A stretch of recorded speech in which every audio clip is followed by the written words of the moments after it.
Hi ಎಲ್ಲರಿಗೂ ನಮಸ್ಕಾರ. Welcome back to our YouTube channel. ನಾವು ಹಿಂದಿನ ತರಗತಿಯಲ್ಲಿ ಅಧ್ಯಾಯ 6ಗೆ ಸಂಬಂಧಪಟ್ಟಂತೆ ಎಲ್ಲ ಒಂದು ಟಾಪಿಕ್ಸ್ ಕಂಪ್ಲೀಟ್ ಆಗಿತ್ತು. ಅಂದ್ರೆ ಕಲಿಕೆಗೆ ಸಂಬಂಧಿಸಿದಂತೆ ಕಲಿಕಾ ಅಧ್ಯಯನಗಳು, ಓಕೆ, ಅಂದ್ರೆ ಕಲಿಕಾ ವಿಧಾನಗಳು, ಜೊತೆಗೆ ನ್ಯೂನತೆಗಳು ಅಲ್ವಾ, ಇದ್ರ ಬಗ್ಗೆ ಎಲ್ಲ ನಾವು ನೋಡಿದ್ವಿ. ಈಗ ಸ್ಮೃತಿ ಮತ್ತು ವಿಸ್ಮೃತಿ ಅಂದ್ರೇನು, ಮೆಮೊರಿ ಅಂಡ್ ಫರ್ಗೆಟಿಂಗ್, ಇದ್ರ ಬಗ್ಗೆ ನಾವು ನೋಡ್ತಾ ಹೋಗೋಣ. ಇದ್ರ ಮೇಲೂ ಕೂಡ ಕೆಲವೊಂದಿಷ್ಟು ಪ್ರಶ್ನೆಗಳು ಈಗ ಆಲ್ರೆಡಿ ಬಂದಿದಾವೆ. ಪೇಪರ್ 1 ಮತ್ತೆ ಪೇಪರ್ 2 ನಲ್ಲಿ ಕೆಲವೊಂದ್ಸತಿ ಅಂದ್ರೆ ಇದುವರೆಗೂ ಕ್ವಶನ್ಸ್ ನೋಡೋದಾದ್ರೆ ಸ್ಮೃತಿಯಲ್ಲಿ ಏನು ಟೈಪ್ಸ್ ಬರುತ್ತೆ ಅದನ್ನ ಕರೆಕ್ಟ್ ಆಗಿ ನೆನ್ಪಿಟ್ಕೋಬೇಕು. ಒಂದಾದ್ಮೇಲೆ ಒಂದು ಯಾವ್ದು ಬರುತ್ತೆ ಅಂತ ಹೇಳಿ ರಿಅರೇಂಜ್ ದ ಫಾಲೋಯಿಂಗ್, ಈ ರೀತಿ ಎಲ್ಲ ಕೊಟ್ಟಿರುವಂತದ್ದು ಸಾಲ್ವ್ ಮಾಡಿದವ್ರಿಗೆ ಗೊತ್ತಿರತ್ತೆ. ಓಕೆ, ಸೊ ಈಗ ಇದು ಕೂಡ ವೆರಿ ಇಂಪಾರ್ಟೆಂಟ್.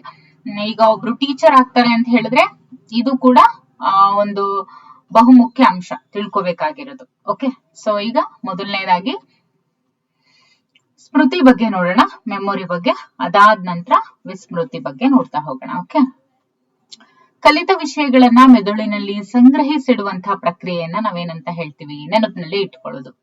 ನೆನಪಿನಲ್ಲಿ ಇಟ್ಕೊಳ್ಳೋದೇನು? ಕಲಿತ ವಿಷಯಗಳನ್ನ, ಈಗ ಯಾರೋ ಏನೋ ಹೇಳಿದ್ದನ್ನ ನೆನ್ಪಿಡೋದು, ದಟ್ ಇಸ್ ಏನು ಇನ್ಫಾರ್ಮಲ್ ಅದು. ಬಟ್ ಫಾರ್ಮಲಿ ನಾವೇನ್ ಹೇಳ್ತೀವಿ?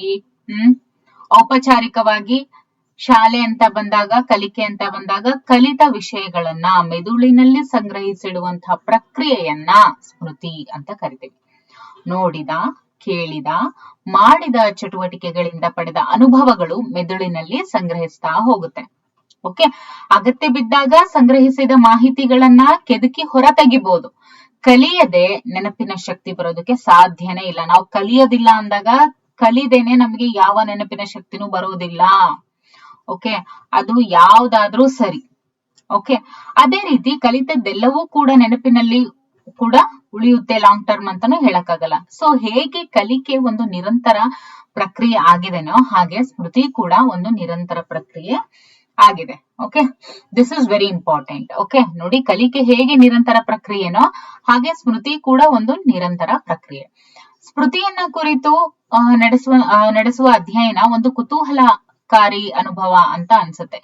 ಯಾಕೆ ಅಂತ ಹೇಳಿದ್ರೆ, ಕಲಿತ ವಿಷಯ ಹೇಗೆ ಮೆದುಳಿನಲ್ಲಿ ಸಂಗ್ರಹವಾಗುತ್ತೆ, ಬೇಕೆಂದಾಗ ಹೇಗೆ ಜ್ಞಾಪಕಕ್ಕೆ ಬರುತ್ತೆ, ಕೆಲವು ಕಲಿತ ವಿಷಯಗಳು ನೆನಪಿಗೆ ಬರದೇ ಇರೋದಕ್ಕೆ ಕಾರಣ ಏನು, ಇವೆಲ್ಲವುಗಳ ಬಗೆಗಿನ ಅಧ್ಯಯನ ಒಂದು ವಿಸ್ಮಯಕಾರಿ ಅನುಭವ ಅಂತಾನೆ ಹೇಳ್ತಾ ಹೋಗ್ಬೋದು.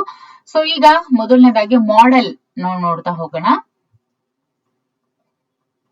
ಮಾಹಿತಿ ವಿಶ್ಲೇಷಣೆ ವಿಧಾನ, ಮೆಟ್ಟಿಲು ಮಾದರಿ ಅಂತ ಕೂಡ ಕರೀತಾರೆ ಇದನ್ನ. ದ ಸ್ಟೇಜ್ ಮಾಡೆಲ್ ಅಂದ್ರೇನು? ಇನ್ಫಾರ್ಮೇಶನ್ ಪ್ರೋಸೆಸ್ ಅಪ್ರೋಚ್, ಯಾವ ರೀತಿ ಮಾಹಿತಿ ವಿಶ್ಲೇಷಣೆ ಆಗತ್ತೆ ಅನ್ನುವಂಥದ್ದು.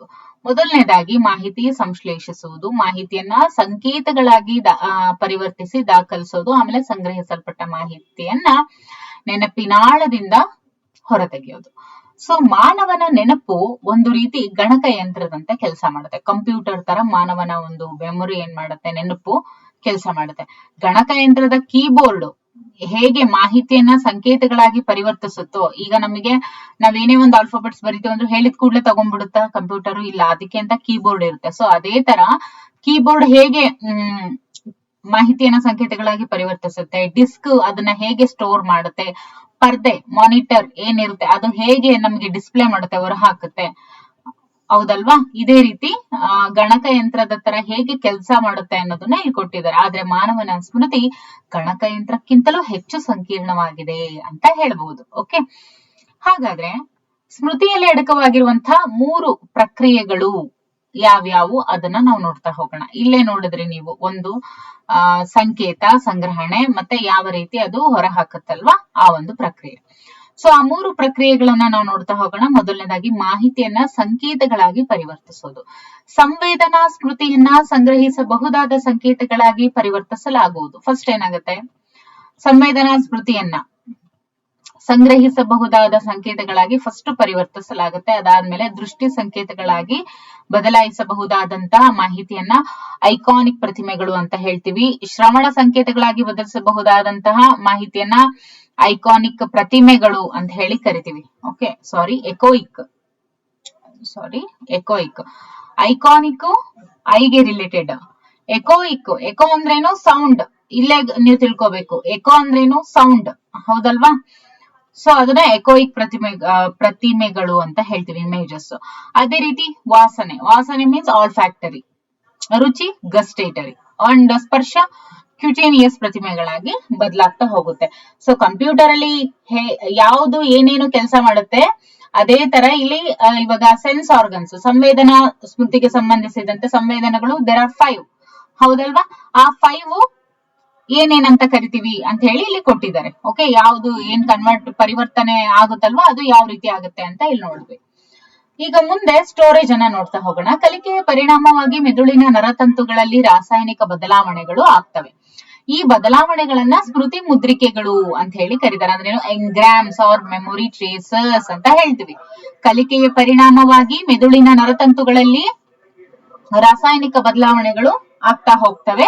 ಈ ಬದಲಾವಣೆಗಳನ್ನ ನಾವು ಎನ್ಗ್ರಾಮ್ಸ್ ಅಥವಾ ಮೆಮೊರಿ ಟ್ರೇಸಸ್ ಅಂತ ಹೇಳ್ತೀವಿ. ನಮ್ಮ ಕಲಿಕೆಯ ಅನುಭವಗಳು ಸ್ಮೃತಿ ಮುದ್ರಿಕೆಗಳ ರೂಪದಲ್ಲಿ ಸಂಗ್ರಹವಾಗುತ್ತೆ. ಸೊ ನಾವು ಕಲಿತಂತ ಅನುಭವಗಳು ಯಾವ ರೀತಿ ಸಂಗ್ರಹವಾಗುತ್ತೆ ನೋಡಿ. ನಾವು ಕಲಿತಂತಹ ಅನುಭವಗಳು, ಇವಾಗ ನಿಮ್ಮನ್ನೇ ನೀವು ಎಕ್ಸಾಂಪಲ್ ಆಗಿ ತಗೊಳ್ಳಿ.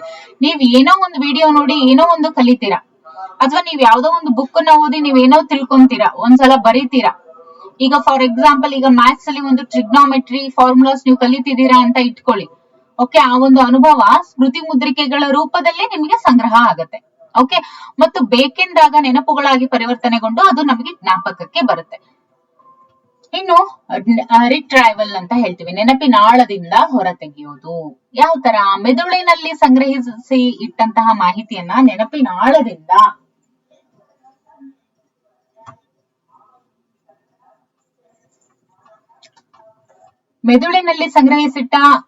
ಸಂಗ್ರಹಿಸಲ್ಪಟ್ಟ ಮಾಹಿತಿಯನ್ನ ನೆನಪಿನಾಳದಿಂದ ಹೊರಹಾಕೋದಕ್ಕೆ ರಿಟ್ರೈವಲ್ ಅಂತ ಹೇಳ್ತೀವಿ. ಮಾಹಿತಿ ಸರಿಯಾಗಿ ಸಂಗ್ರಹವಾಗಿರದಿದ್ದರೆ ಅದನ್ನ ನೆನಪಿನಿಂದ ಹೊರ ತೆಗೆಯುವುದು ಕಷ್ಟ ಆಗುತ್ತೆ. ಇನ್ನು ಅದನ್ನ ಅಂದ್ರೆ ಸರಿಯಾಗಿ ಓದಿಲ್ಲ ಅಂದ್ರೆ ನಮಗೆ ನೆನಪಾಗಲ್ಲ. ಅಥವಾ ನಾವು ಅದಕ್ಕೆ ಹೇಳೋದು ಅಂದ್ರೆ ಅಭ್ಯಾಸ ಸ್ಮೃತಿ ಇವೆಲ್ಲವೂ ಒಂದಕ್ಕೊಂದು ಲಿಂಕ್ ಆಗಿರುವಂತದ್ದು. ಓಕೆ, ಸೊ ಮಾಹಿತಿ ಸರಿಯಾಗಿ ಅಥವಾ ಯಾವುದೇ ಒಂದು ಸಬ್ಜೆಕ್ಟ್ ಅನ್ನ ಚೆನ್ನಾಗಿ ಅರ್ಥ ಮಾಡ್ಕೊಂಡಿದ್ರೆ ಮಾತ್ರ ನಾವು ನೆನಪಿನಿಂದ ಹೊರ ತೆಗೆಯೋದು ಕಷ್ಟ ಆಗೋದಿಲ್ಲ. ಓಕೆ, ಸೊ ರಿಟ್ರೈವಲ್ ಅಂದ್ರೆ ಏನು? ಮೆದುಳಿನಲ್ಲಿ ಸಂಗ್ರಹಿಸಲ್ಪಟ್ಟ ಮಾಹಿತಿಯನ್ನ ನೆನಪಿನಾಳದಿಂದ ಹೊರ ಹಾಕೋದಕ್ಕೆ ರಿಟ್ರೈವಲ್ ಅಂತ ಹೇಳ್ತಾರೆ.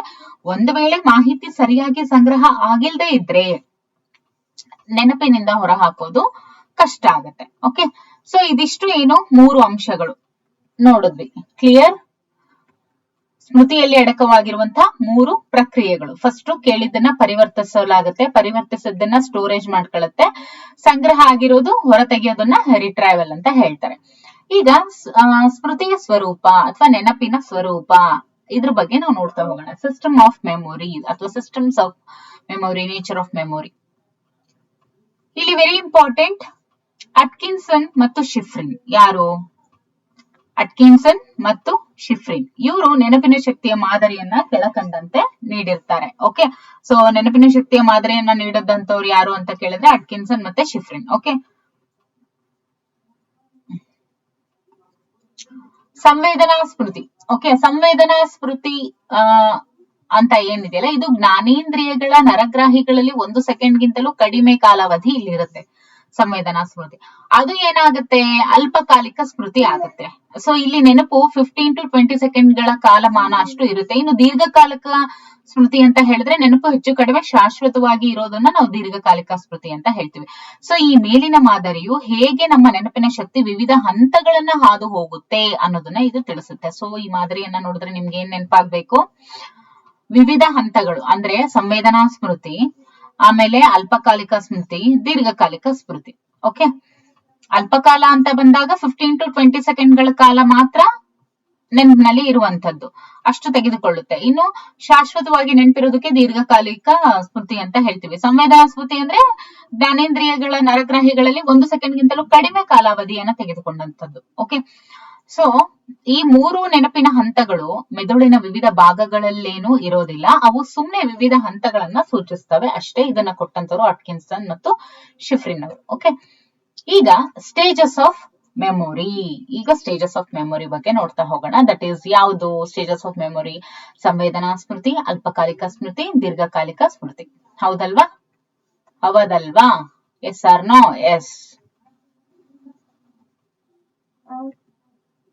ಎಸ್, ದೀರ್ಘಕಾಲಿಕ ಸ್ಮೃತಿ. ಇಲ್ಲಿಯವರೆಗೂ ನಾವು ನೋಡ್ಬೇಕೀಗ.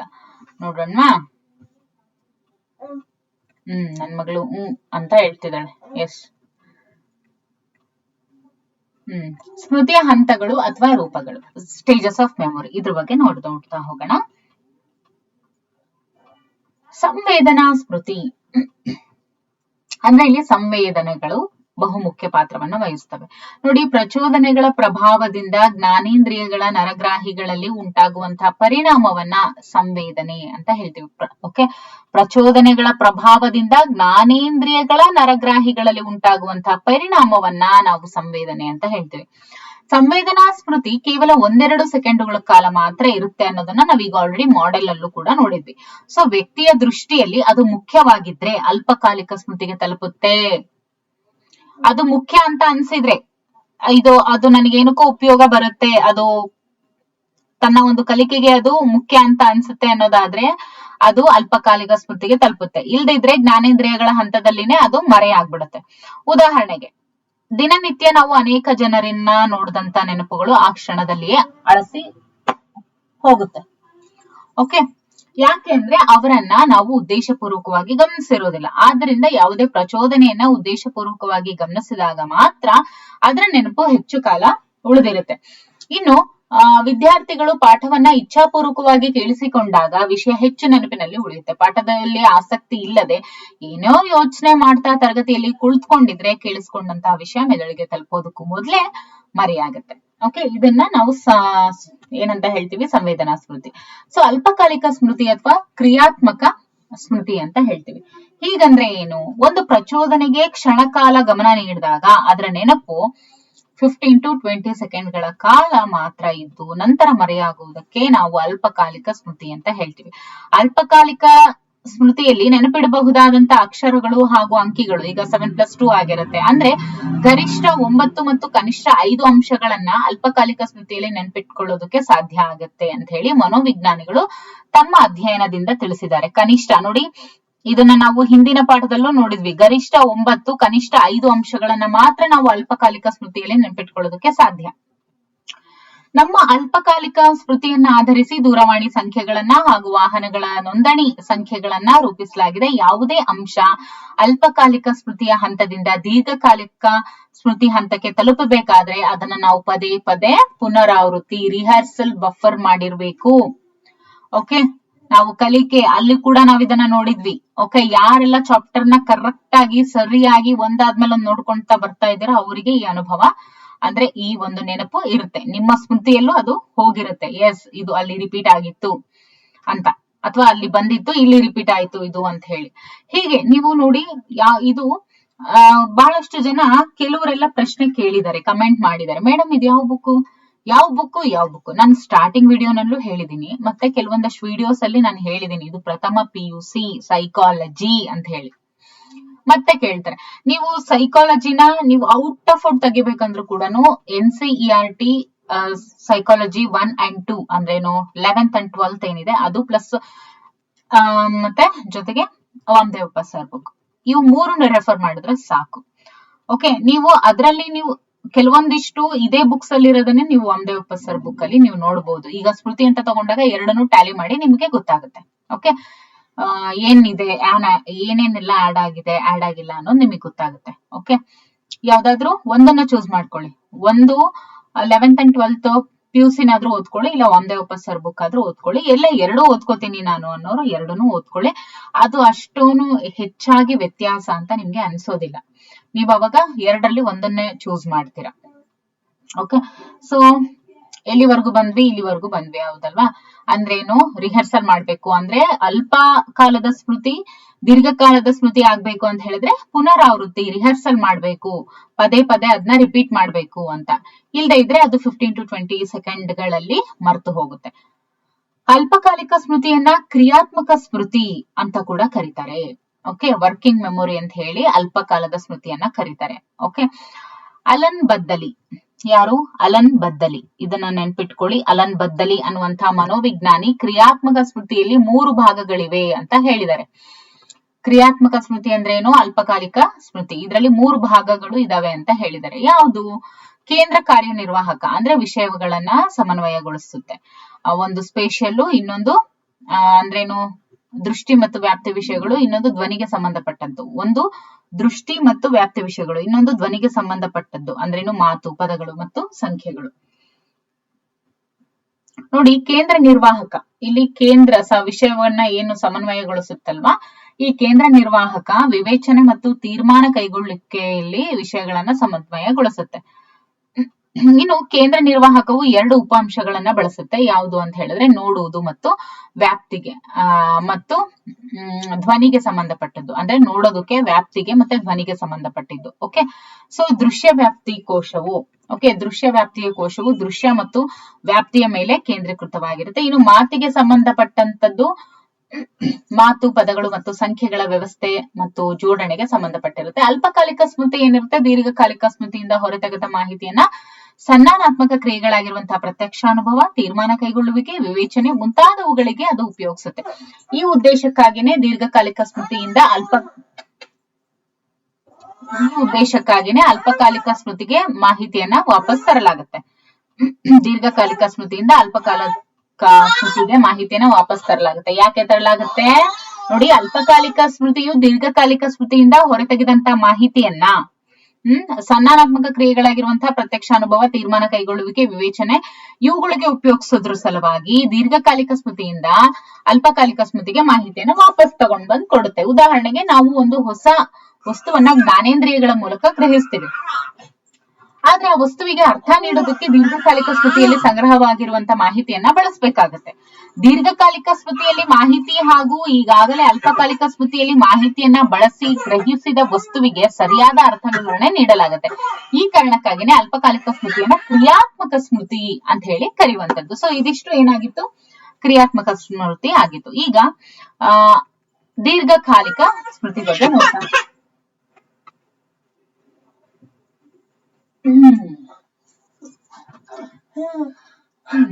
ಈಗ ದೀರ್ಘಕಾಲಿಕ ಸ್ಮೃತಿ ಬಗ್ಗೆ ನೋಡ್ತಾ ಹೋಗೋಣ. ದೀರ್ಘಕಾಲಿಕ ಸ್ಮೃತಿಯನ್ನ ನೆನಪಿನ ಉಗ್ರಾಣ ಅಂತ ಕರೀತಾರೆ. ಅಲ್ಪಕಾಲಿಕ ಸ್ಮೃತಿಯನ್ನ ಕ್ರಿಯಾತ್ಮಕ ಸ್ಮೃತಿ ಅಂತ ಹೇಳಿ ಕರೆದ್ರು. ಇದನ್ನ ನೆನಪಿನ ಉಗ್ರಾಣ ಅಂತ ಕರೀತಾರೆ. ಏನು, ಸ್ಟೋರ್ ಹೌಸ್ ಆಫ್ ಮೆಮೊರಿ ಅಂತ ಹೇಳಿ ಲಾಂಗ್ ಟರ್ಮ್ ಮೆಮೊರಿಯನ್ನ ಕರೀತಾರೆ.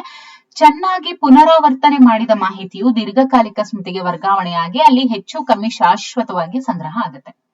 ದೀರ್ಘಕಾಲಿಕ ಸ್ಮೃತಿಯನ್ನ ಅನನ್ಯ ಮಾಹಿತಿಯನ್ನ ಸಂಗ್ರಹಿಸಿಟ್ಟುಕೊಳ್ಳುವ ಉಗ್ರಾಣ ಅಂತ ಕೂಡ ಕರೀತಾರೆ. ದೀರ್ಘಕಾಲಿಕ ಸ್ಮೃತಿಯನ್ನ ಮಾಹಿತಿಯು ಗ್ರಂಥಾಲಯದಲ್ಲಿ ಪುಸ್ತಕಗಳನ್ನ ಜೋಡಿಸಿಟ್ಟಿರುವಂತೆ ವರ್ಗೀಕರಿಸಿ ಕ್ರಮಬದ್ಧವಾಗಿ ಮತ್ತು ವ್ಯವಸ್ಥಿತವಾಗಿ ಜೋಡಿಸಲ್ಪಟ್ಟಿರುತ್ತೆ. ಸಿಂಪಲ್ ಆಗಿ ಹೇಳ್ಬೇಕು ಅಂದ್ರೆ ಒಂಥರ ಲೈಬ್ರರಿ ತರ ಸ್ಟೋರೇಜ್ ಆಗಿರುತ್ತೆ. ಓಕೆ, ಇನ್ನು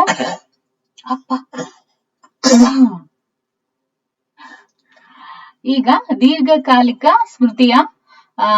ಸ್ಮೃತಿಯಲ್ಲಿ ಇರುವಂತಹ ವ್ಯವಸ್ಥೆಯನ್ನ ನಾವು ನೋಡ್ತಾ ಹೋಗೋಣ. ಓಕೆ, ಲಾಂಗ್ ಟೈಮ್ ಮೆಮೊರಿಯಲ್ಲಿ ಯಾವ ರೀತಿ ವ್ಯವಸ್ಥೆ ಇರುತ್ತೆ, organisation in long time memory.